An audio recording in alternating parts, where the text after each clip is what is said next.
A nefarious nightmare contains themes that may be explicit or triggering for some. Specific warnings and disclaimers will be mentioned in the show notes. A nefarious nightmare assumes all parties that are mentioned in these cases to be innocent unless proven guilty in a court of law. Listener discretion is strongly advised. You can help us grow the show by leaving us a 5-star written review on Apple Podcast or Spotify, or you can join our Patreon for lighthearted bonus content. With this, welcome to Season 5. There is no timestamp on trauma. There isn't a formula that you can insert yourself into to get from horror to healed. Be patient. Take up space. Let your journey be the balm. Dawn Sarah. And you took away my worth, my privacy, my energy, my time, my safety, my intimacy, my confidence, my own voice. Until now. Anonymous. For Phase 2, we wanted to not only introduce you all to Katie, but we wanted to bring back some of the survivors from the original Minding the Beehive series and see what they've been up to a year after. Each of them will tell you about their mental health and how they've been doing, tips and advice for other survivors, what their healing journey has been like, and any relevant updates on Adrian Vildusea. With that, I'm Amanda Cronin. And I'm Courtney Fenner. And A Nefarious Nightmare presents Still Minding the Beehive, Surviving Sex Crimes, Part 7.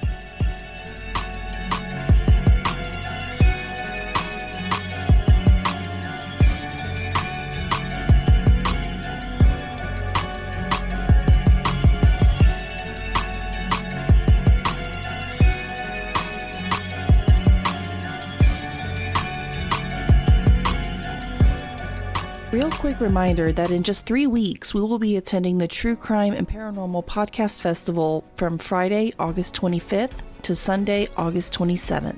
Come see us, but you better hurry because the deadline for purchasing your tickets will be here before you know it. You can get a discount on your ticket by visiting truecrimepodcastfestival.com. Navigate the ticket sales page of that site, input your type of ticket and how many, and use the code BEES, B-E-E-S, at checkout. Of course, save you some cash. It's going to be really fun, and we better see you there. For Holly's episode, I went and asked several followers of the Beehive movement, which includes advocates, allies, and even other survivors, what topics that they believe should be discussed. The following were very important to them: childhood trauma, grooming and its lasting effects, and better education on sexual health. While none of these things necessarily correlate all of the time, sometimes they do, and sometimes having these things in your back pocket will be a further step on protecting yourself from other things. Further, it's important to talk about because we all want you all to understand that patterns do start early in childhood. If it's caught early enough in a potential offender, it can be prevented from escalating. If grooming is caught early enough, that too can be prevented from escalating. Allow us to dive a little deeper into that. First off, sexual health. The chances of being a victim of sex crimes is very high, as you are in the thick of intimate vulnerability often. However, there is increased pressure this day and age to engage in sexual activities without using proper contraception, such as condoms, which increases the risk of sexual transmitted diseases or infections, and also unwanted pregnancies. Also, and very unfortunately, many people neglect getting regular STD tests, which can lead to undiagnosed infections and further spread of diseases. We have seen this happen a lot, and in some cases during the AIDS epidemic, where an infected person would have multiple partners and spread an infection they did not know they had because they didn't know how to get tested. It happens with other diseases as well: gonorrhea, chlamydia, trichomoniasis, herpes. The list goes on. We don't want to give a health class here, but we do want to remind you all of the importance of it so that you do not unknowingly pass an infection around, or worse, find out when it's too late and you're dying from a serious disease. Additionally, speaking of herpes, there is a significant stigma surrounding that, which can prevent individuals from seeking necessary medical care and support. And the truth is, with certain infections like herpes, you can indeed live a normal and healthy lifestyle. And a lot more people do have it than you might realize. And as long as everyone's truthful to their partners, free of judgment, and making sure to take any necessary measures to avoid sexual contact during a flare-up, then there is no reason to stigmatize it. It's crucial to prioritize sexual health no matter where or who you are or what you're doing. Use contraceptives consistently and combat the stigma associated with STDs to ensure a healthier and safer society. And just go get tested regularly. And please take extra care to protect yourself should anything happen. The next is childhood trauma, which can have lasting effects on individuals and can impact their mental, emotional, and physical well-being. Research has shown that those who experience childhood trauma are more likely to develop mental health disorders, such as depression, anxiety, post-traumatic stress disorder, or more commonly known as PTSD. Additionally, childhood trauma can affect the development of the brain, leading to difficulties in regulating emotions and forming healthy relationships. The effects of childhood trauma can extend into adulthood, influencing various aspects of one's life, including education, employment, and overall quality of life. 100% this. We have got to recognize and address childhood trauma to provide support and interventions that can help individuals heal and thrive. There are many examples of childhood trauma just in the cases that are covered in the true crime space in general, leading to things like the McDonald triad or the 9 key traits of narcissism. Examples of this can be seen in notorious serial killers such as BTK, Charles Manson, Edmund Kemper, even Ted Bundy, and some, if not all, of these have had these things groomed into them or just enabled, which led to some unfortunate, tragic events that marked their victims and family members for life with lasting trauma.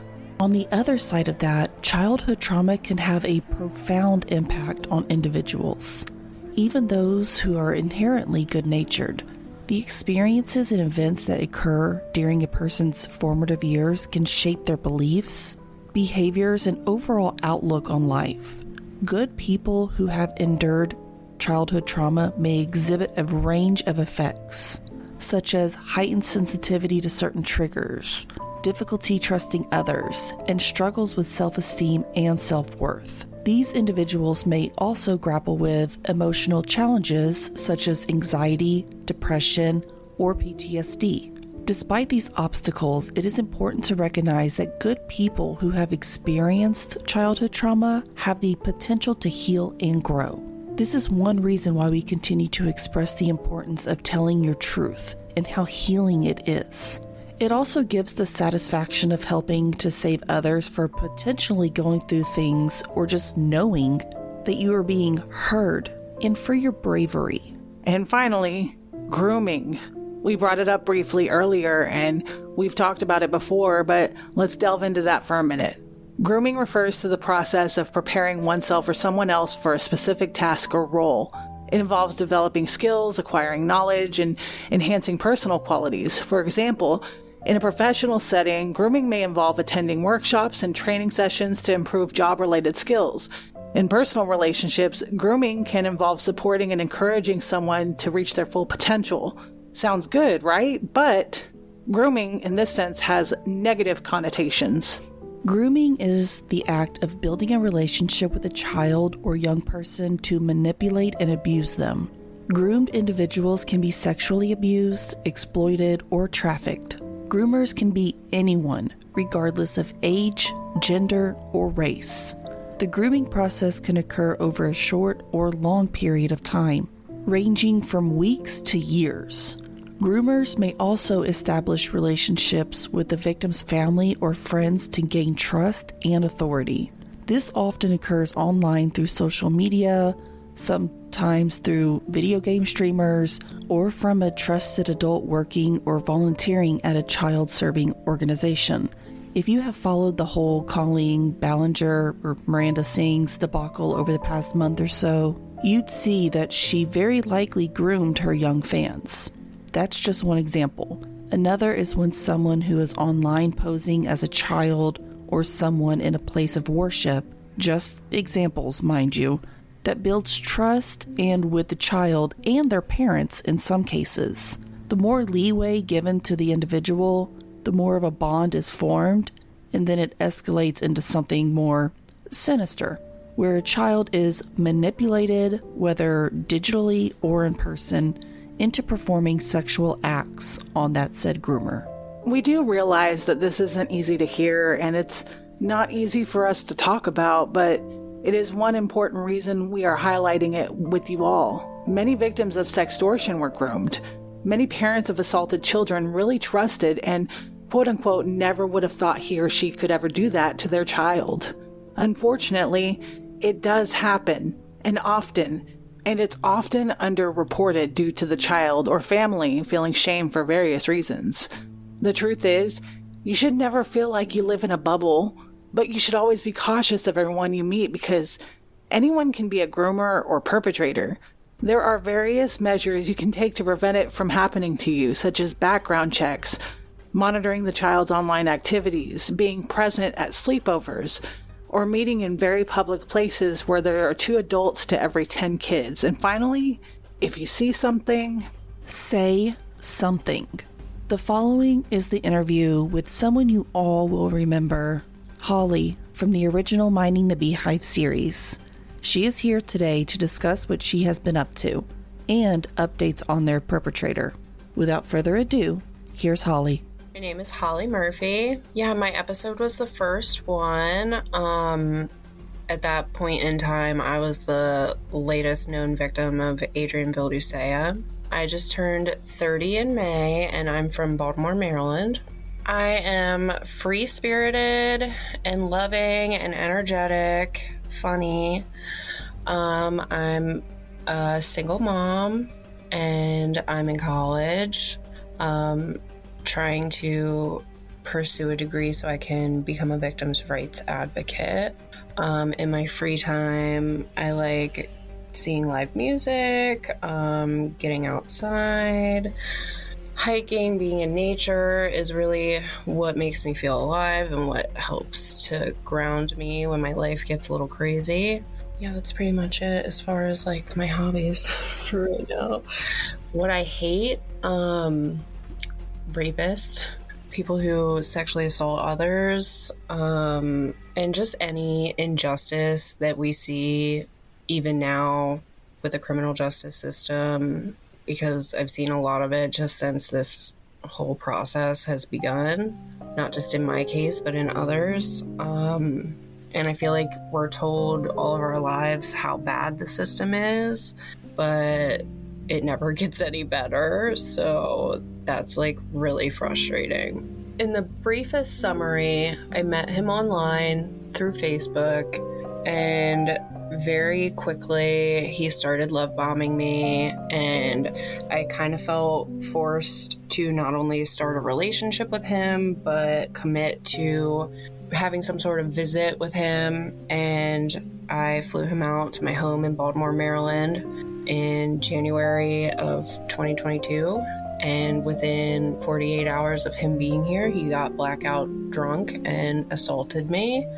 And not only did he assault me, he took my phone away so that I could not contact anybody for help. He strangled me and raped me, and I had to endure it again a second time the following morning until I was finally able to get away from him because he thought that I was going to work. Well, I was going to work, but that was my excuse to get away from him. And I was so shell-shocked by the whole incident that it took a few days to like process it and get somewhat of the courage to report it, but I didn't actually feel like I could until Kitty, or the victim from before me, found me and reached out. And once I knew that there was even just one other person aside from me, I knew I was gonna do what I could to fight and do something about it. So getting him arrested on my warrant was a huge process because we didn't really know where he was. After he bailed out from getting arrested in Washington in Kitty's case, we weren't sure if he was going back to New York where he was arrested or if he was going back to Arizona. And we ended up finding out that he was in Arizona because he was back on dating apps and they were active pages, and he had at least 5 or 6 pages up. And because he had been called out for all of his dating pages before when they were circulating, he was going by his middle name on them, Steven. And one of the bees noticed that his location was a certain amount of miles away, and that helped us to then update the police and work with them to get him arrested. And that's what happened. It felt like such a relief when it did happen. But then it got scary almost pretty much right away, because he was being held, I guess, in the sheriff's office because the task force picked him up. But it went from saying no bond to like $100,000. And we were very confused about why there would even be a bond when he had an outstanding warrant for Baltimore, Maryland. And apparently in Arizona, they don't have to hold you until they know that whatever state you have a warrant for is going to be responsible for coming to pick you up. And my detective was in the loop with everything. He was actually communicating with the task force in Arizona. So they knew that he was going to have people come get him. So why there was even a bond once that communication was put forward, I'm not sure. Luckily, he didn't bond out in Arizona. They were able to get him and extradite him back to Maryland, in which he had a bail review within the first couple of days of coming to Maryland. And that was a female judge, and for whatever reason, I guess he hadn't attained legal counsel at that point. They rescheduled it for a few days later, and then he had a different judge, supposedly a retired judge, who was just filling in that day, and he granted him bond. And this is where we were so confused for a few days, because it appeared as though he had 2 separate bonds, and one of them was in the amount of $20,000 and the other amount was in $100,000. And I had asked Chris and my detective, and nobody was really sure because they hadn't seen it like that before. But supposedly what I was told was that the $20,000 was the bail that he had to pay to get out, which here you only have to pay 10% to get out. So he only had to pay But then the other bond that was on there for the $100,000, I was told, is there for the purpose of, if he skips his trial and does not show up and then gets rearrested and brought back to Maryland, his bond would only then be $100,000. For me, it was very frustrating because I was even involved in having the arrest go down, and everything that I and all the girls have accomplished up to this point has been through our own hard work. The cops have been updated through us, but really we put that work in, and we saw to his arrest, and then we saw to getting his name out there by hitting up local news stations in Arizona who wanted to interview us immediately. And within 24 hours, we did all these interviews for local news channels in Arizona, and it was breaking news. At 10 p.m., all of the channels were playing our interviews. And I think that had a part to do in him not being able to be bailed out before he could get here. So we felt really accomplished in that aspect. But then as soon as he was granted bail, I kind of lost it, because we had been told up to that point that once he got here, he was going to stay. He wasn't going to get bail. My detective was so sure of it that he didn't even go or like check in on the status of his bond hearing to update me because he just really didn't see it as a possibility. Chris was a little bit more realistic about it, which I love him for his transparency with me. It's really helped me to know what to expect throughout this. He was hoping he wouldn't get bail, like we all were, but he was like, don't get your hopes up at the same time. And I did anyway, because, you know, when somebody is about to be on trial for rape in 2 different states, you would think that that is something that is taken very seriously. I ended up not speaking to anyone for a few days, and I was really going through it. And before all of this happened, I had enrolled in college and I was taking the criminal justice program, and that was the degree I was going to pursue for my victims' rights advocacy degree. And I ended up changing my major to women's studies because I felt like I couldn't be associated with the criminal justice program whatsoever after that. And it's disappointing. Like, you know, you have this idea that they're going to do right by victims, and I think we've kind of been shown this whole time that the only people that are going to fight is us. Oh my god. Ugh. This is just like so unreal that like you just can't make this fucking shit up.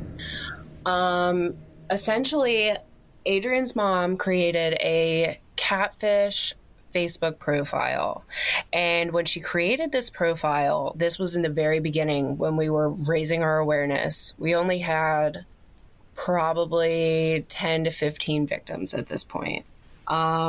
So this was when we were first getting posts circulating and the news out there to warn women of him. And she made a Facebook page under the name of Victoria Henderson with a Applebee's salad profile pic.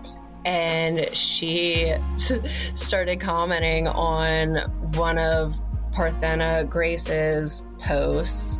And the way she worded it was like, it was either like she was trying to portray as a lawyer or as like someone representing the family, and basically said that we were doxing him and that this was harassment and we were all going to get charges in the mail or whatever. It was just a lot of empty threats. And at the end of her message, she basically said that she was representing the Vildusea family. We looked at the page, there was no information on it. And throughout like our correspondence with this person, Victoria, she basically gave herself away. And we called her out on the empty threats because we were not afraid. We knew that everything that we were speaking on and putting out there was factual and we had proof to back it up. So we basically said, bring it on. And I commented back to her. I can't remember what I said in this moment, but I know that I like really thought about it. And essentially what I said was, you know, I've thought about what I would say to you for so long now, and I am shocked and appalled that you would even be here harassing victims and standing up for the crimes that your son has committed. And just as a mother, shame on you. And she loved my Facebook comment, which was just like slapped in the face. Like she did not care. So recently, when he was locked up in Baltimore, Maryland, Victoria Henderson sent me a Facebook friend request. So I screenshotted it along with all the screenshots I had from when she was harassing us, and I sent it all over to my detective, who said, I will let the state's attorney know, and hopefully she doesn't harass you anymore.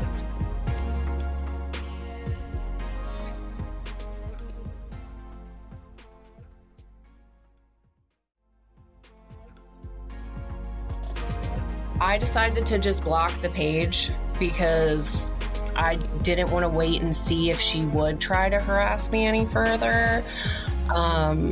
There was really no point to try and get evidence. Like, I am not intimidated by them in the slightest. I think that they're the ones that should be really scared at this point. And the fact that they have the audacity to even try to intimidate anyone with everything that's out there, it's just maddening. Like, it's infuriating. And, you know, obviously I shared all of this frustration with all the girls who also share my frustration. And we were like, you know what? We're going to make our profile pics salad pictures in honor of Victoria as a fuck you back, pretty much.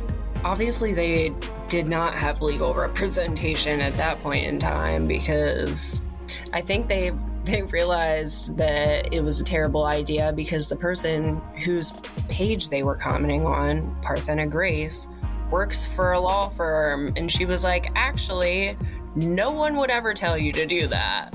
And that's when she stopped really commenting and engaging back. But of course, as people were seeing the comments and realizing who she was, even outsiders were like, what the fuck, lady? You got some balls. And anybody that was saying stuff, she was either laughing or heart reacting their comments. And yeah. So we just recently found out that it's going to be named the Facebook Fiend. I have a subscription for True Blue, which is Chris Hansen's network, where he has his new show Takedown with Chris Hansen. He has other documentaries that he's been working on, and there is there's just a picture of the cover of the documentary right now with a description of what it's going to be about, and it said that it would be airing early 2023, which we're in June now, and I've been in communication with Chris and other people from his team, and I know that it's all in editing. And I also know that Chris was waiting on body cam footage from his most recent arrest in my warrant. So I feel like now it's just tying up loose ends, and will likely air at least the first part of it, since it's going to be a continued docuseries within the next few months, if I had to guess.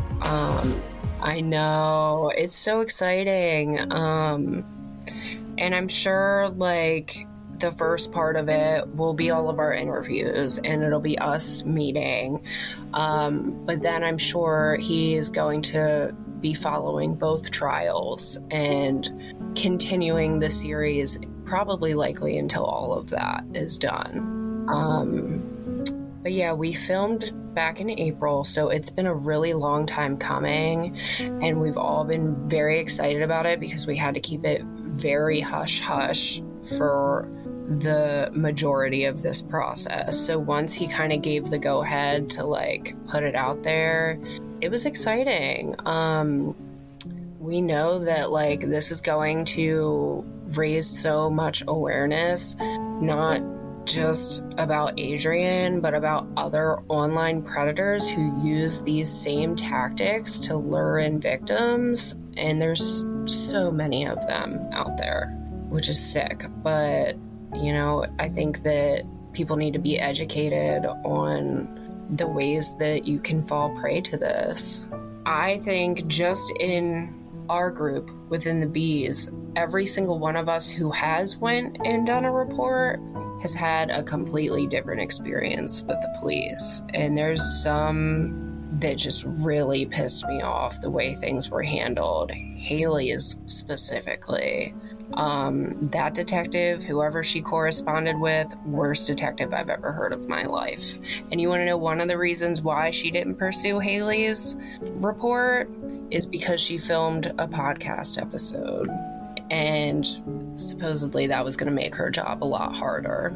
There was even a 45-minute recorded phone call, but apparently that was too much of a challenge for her, which, that pisses me off. We have handed them every single piece of evidence, proof, any activity of him being active, pursuing victims while he's been out. Nothing has really changed, at least in his situation for right now. I know that he's on borrowed time, and that's the only thing that, gives me peace while he is just out here. But it's frustrating because there's enough that shows that he is a complete danger to society and should not be out on the street, and at the very least monitored with an ankle bracelet or something, with no access to social media. But that's just not the way things work. It had only been a few months since my assault happened, and in that amount of time, there was no processing done. There was none. There was no processing done. In fact, I had no time to even catch up, because once it was out there, victims were pouring in, and they all either came to me or Grace, who raised the majority of awareness. So that was really hard. I felt relieved because we were finding these women who had struggled with this for however long, but it was also really difficult for me because I was still processing my situation. And on top of processing my situation, I was then trying to process what happened to all of these other women by the same person who attacked me. So I think it just added all of this extra trauma that I was then feeling from these women, who some of them had even worse stories than mine. And I was especially affected by the minor victims that came forward, for obvious reasons, because I know how being assaulted as a 27-year-old woman felt. I couldn't imagine being assaulted at their age. So it was extremely difficult, but I knew that raising awareness and getting our stories out there was the best thing that we could do. And I've listened to my podcast episode a few times, and every time I've listened to it, I feel like I just sound very to the point and not super emotional about it, which kind of upset me, because I knew what kind of headspace I was in.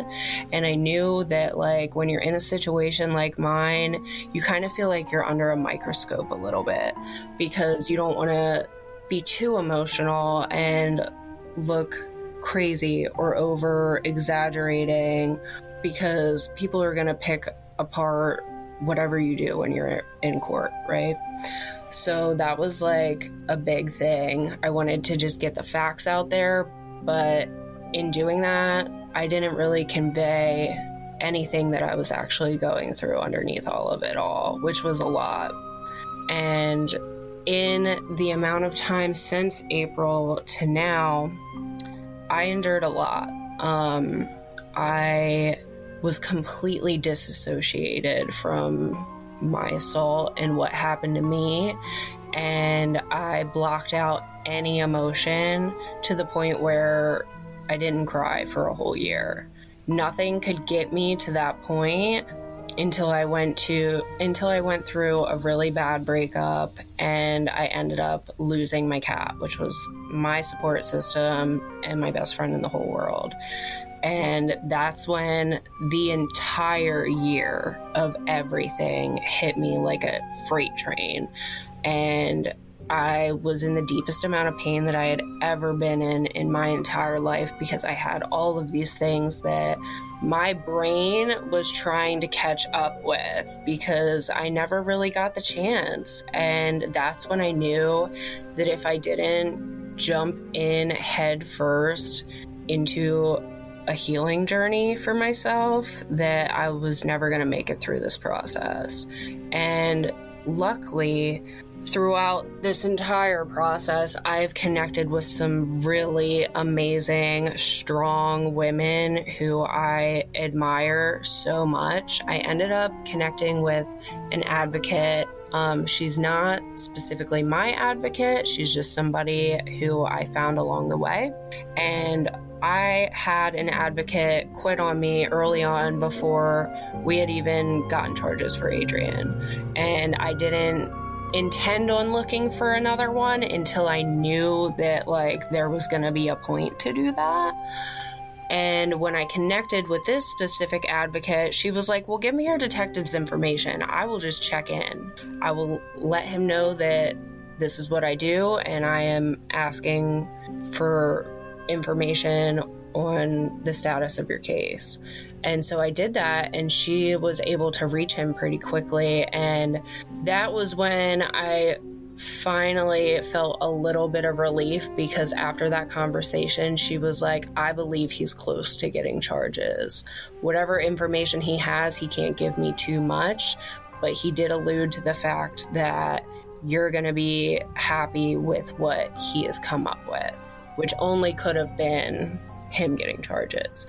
And sure enough, within 2 weeks of me having that conversation with her, he called me while he was leaving the courthouse, and he said, I wasn't going to call you and give you any false hope until I knew that I could get this done for you. And then he gave me the most sincere apology I've probably ever received from anyone in my life for how long it took, because it took 1 year and 3 weeks for me to get any charges with all the proof. And, going 3 days after, it still took that long. And it took that long because of the way things work out here in Baltimore, Maryland, I guess. There's a lot of crime here. A lot of sex crimes get swept under the rug. And I think that had I just been anybody else and not fought this hard for it to go somewhere, I probably would have been one of those people too. If you want to know where a majority of my support has come from, it's been within the bees and my closest friends. A lot of my family have had mixed opinions. The only pillar of support that I have within my family is my dad and his wife. My mom can't listen to the podcast episode, which has been disappointing, but it is what it is. I would like to think I would do it for my child, just to know and try to be there and support them, but she may not be in a place where she's emotionally strong enough to do that, and I just had to accept it. And the rest of my extended family, they know, but they're not super supportive. But I have plenty of support outside of that. My friends and the bees and other women, like the advocate I met along the way. Oh, I didn't finish saying what I was going to say about her. She also teaches a class.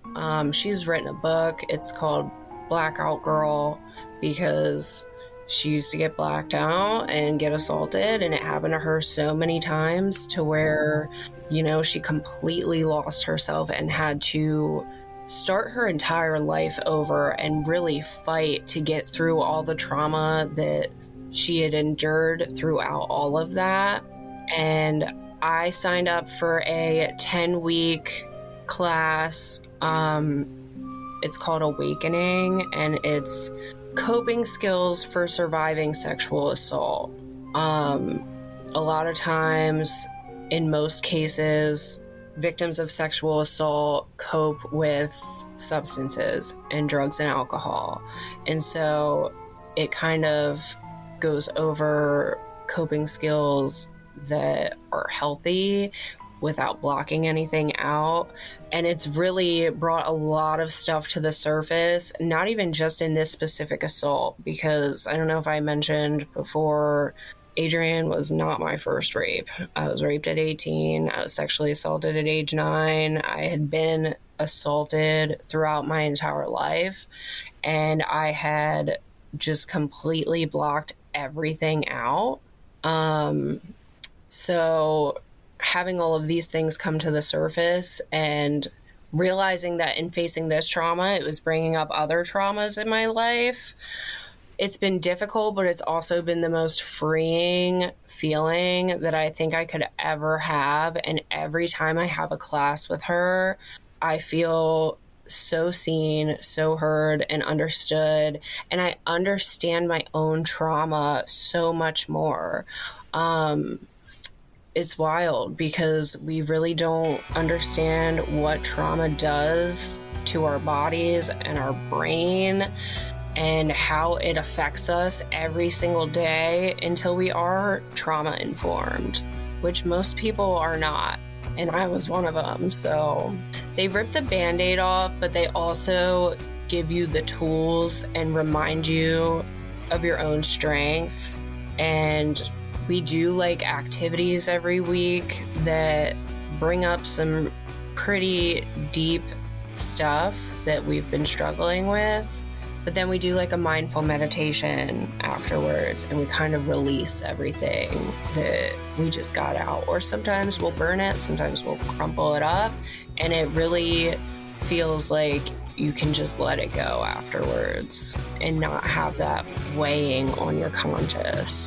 It really helps to release things, and that's what we all need to do sometimes. I feel like so many people bottle things up or like just push them deep down, and at some point something's going to trigger that, right? And you don't want your triggers to control you anymore. You want to be in control of them and know how to shut it down and say, this is my trauma response, this is not who I am.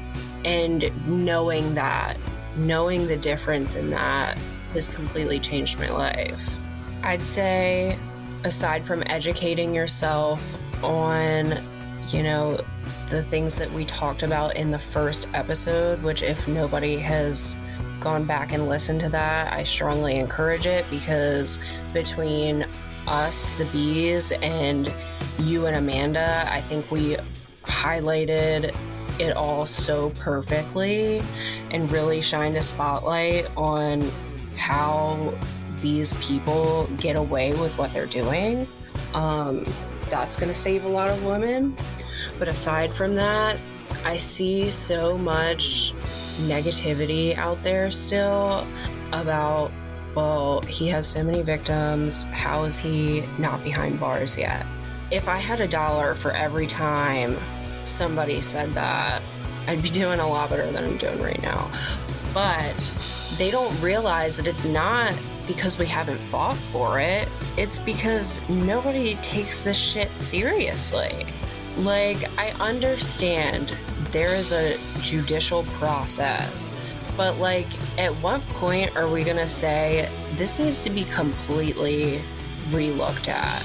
Because this is why so many people slip through the cracks, and this is why things escalate to people being murdered before somebody gets locked up forever. And if there's one victim, that's too many, because there's always going to be more as long as people keep getting slapped on the wrist or bailed out after they've raped 60-something women. Like, a lot needs to change within the system, and I don't really have faith that it will happen in my lifetime because it's been this way for so long.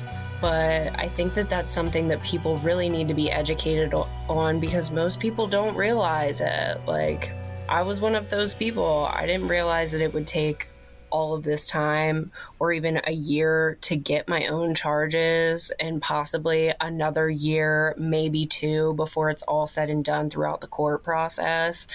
Like, that's how many times victims then have to relive their trauma and go through all of that while still healing and living their normal life. Luckily, I am really strong and I've done some really hard work to ground myself, but most others would not do this. And I do not blame anybody who has been assaulted and decides that they cannot go through the process. Although I am an advocate for speaking out, I can't blame somebody when they come forward and say, this happened to me and I didn't do anything about it, because I completely understand. I did it, and who knows if I would have actually taken the plunge to do that if Kitty had not reached out to me when she did. So I empathize with that so much. Essentially, what these people are doing is they're trespassing on other people's bodies. And that's not fucking okay. Like, there are so many of these people, whether they're looking for victims online or, you know, they're just out in public and, you know, find somebody that they deem worthy of victimizing.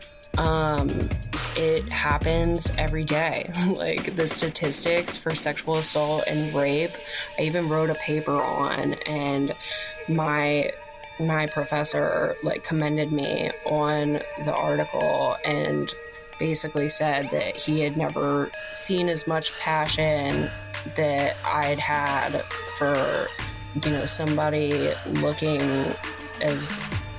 for this to be their career. And it has made me passionate, and it's only fueled my fire to find more victims, because it just goes to show how many people are affected by this. Thank you so much to Holly for joining us for this series, as well as the last. We've been needing this update, and it came at the perfect time. We will see everyone next week with the final part of Phase 2. And then after that, we'll have Phase 3, where many different survivors speak out. Holly, no question, is a bee. Bees are strong, resilient, yet vulnerable. They don't want to hurt you, but they absolutely will if you mess with them, and they will die defending themselves. Without bees, we as a human race are doomed. We must protect bees at all costs. So be vigilant. For when you mess with the bees, you get the hive.